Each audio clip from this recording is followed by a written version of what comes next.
और भाई लोग क्या हाल चाल है, कैसे हो तुम लोग? सब बढ़िया एकदम।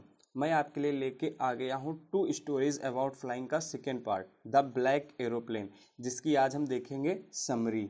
चलिए स्टार्ट करते हैं इंट्रोडक्शन से। The black aeroplane is a mysterious story written by Frederick फॉर्सेथ।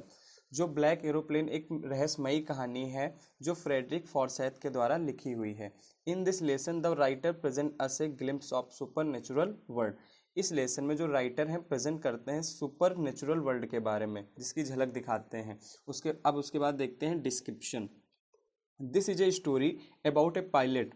मतलब जो इस कहानी है ये एक पायलट की है, लेकिन मैं उससे पहले आपसे कहना चाहूँगा कि जो ये राइटर हैं उन्होंने इस कहानी को क्या किया है, नरेट किया है। One night he was flying his old Dakota aeroplane DS-088 over France.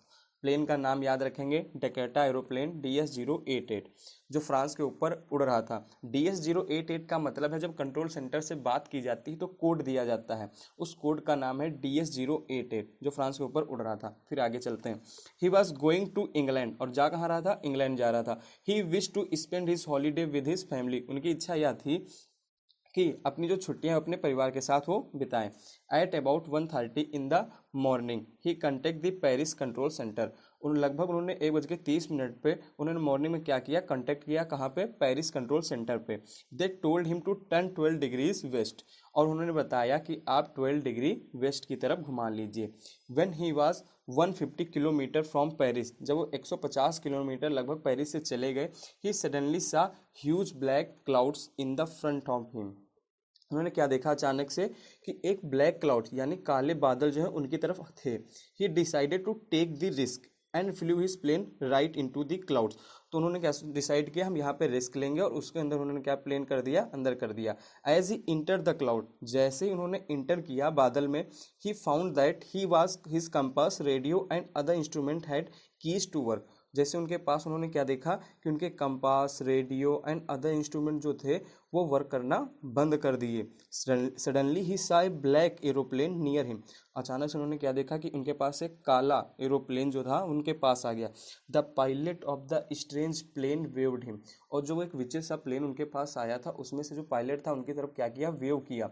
To follow the writer followed like an obedient child, और उनको क्या कहा कि फॉलो करो, और राइटर जो थे उसको ऐसे फॉलो करने लगे जैसे कोई चाइल्ड जो छोटे पे क्या होता है कि ऐसे करो बेटा ऐसे करो, वैसे बिल्कुल उनको फॉलो करते हुए उनके पीछे अपना एरोप्लेन चलाने लगे।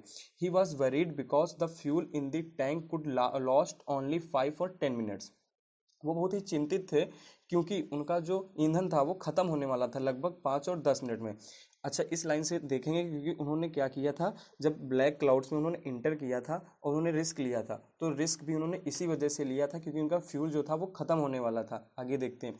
But soon the writer was out of the clouds, he could see the lights off the runway of the airport. लेकिन जल्द ही क्या हुआ, जो राइटर थे was out of the clouds. अब जो जो राइटर थे वो क्लाउड से क्या हो गए, बाहर हो गए। उन्होंने क्या देखा कि जो एरोप्लेन था वो भी गायब हो गया। लेकिन बाद में उन्होंने देखा कि रनवे की जो लाइट थी, रनवे कभी गए हो ना एरोप्लेन का, जहाँ पे एरोप्लेन लैंड करता है तो वहाँ पे लाइटें जो है बहुत ज़्यादा जला करती हैं। तो वहाँ पे जब उन्होंने लाइट जलती हुई देखी तो उन्होंने एयरपोर्ट पे क्या देखा कि वहाँ पे लाइटें बहुत जल रही थी। तो ही लैंडेड सेफली, तो उन्होंने क्या किया, वहाँ पे उन्होंने लैंड कर लिया safely. He went to the control centre and asked a woman there who that other pilot was.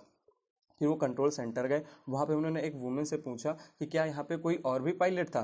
The woman looked at the writer strangely and told him that his plane was the only on the radar. तो woman जो थी उनको सबसे पहले तो एक विचित्र तरीके से देखने लगी और बाद में बोली, नहीं सर, वाज आपका ही जो एरोप्लेन था सिर्फ रडार में था और कोई भी एरोप्लेन रडार में नहीं था। So in the end of the story, जो जब स्टोरी खत्म होती है तो क्या होता है, many question remain unanswered and mysterious in the pilots mind. उनके दिमाग में बहुत मतलब जो थे क्वेश्चन रह जाते हैं, उनके आंसर ही रह जाते हैं, रहस्यमयी बिल्कुल आंसर थे कि कैसे उनके दिमाग में कैसे क्या हुआ कि वो तो अब ब्लैक एरोप्लेन आया उसकी तरफ वेव किया, उसके पीछे पीछे अपना पूरा प्लेन बचा के चले आए। इस टाइप के उनके दिमाग में बहुत ज़्यादा क्वेश्चन जो थे वो बचे रहते हैं। आगे देखेंगे conclusion of the story. Fantasising में लीड्स टू डिस्ट्रैक्शन। फैंटेसाइजिंग का मतलब है, जैसे यहाँ पे तो जो ये लाइन लिखी हुई है वो एरोप्लेन के लिए है, लेकिन हम लोग जैसे तुम लोग हो बाइक चलाते हो, लेकिन जब बाइक चलाते हो कब बाई चांस कभी दूर का मतलब ट्रेवल करना हुआ तो कभी यहाँ के ख्याल आते हो, वहाँ के ख्याल आते हो, या जो तुम करना चाहते हो वो सोचने लगते हो, जिसके चक्कर में क्या होता है, डिस्ट्रैक्शन हो जाता है। इसीलिए वही लाइन लिखी हुई है, फैंटासाइजिंग में leads to distraction, but most important thing is to remain focused and always have presence of mind.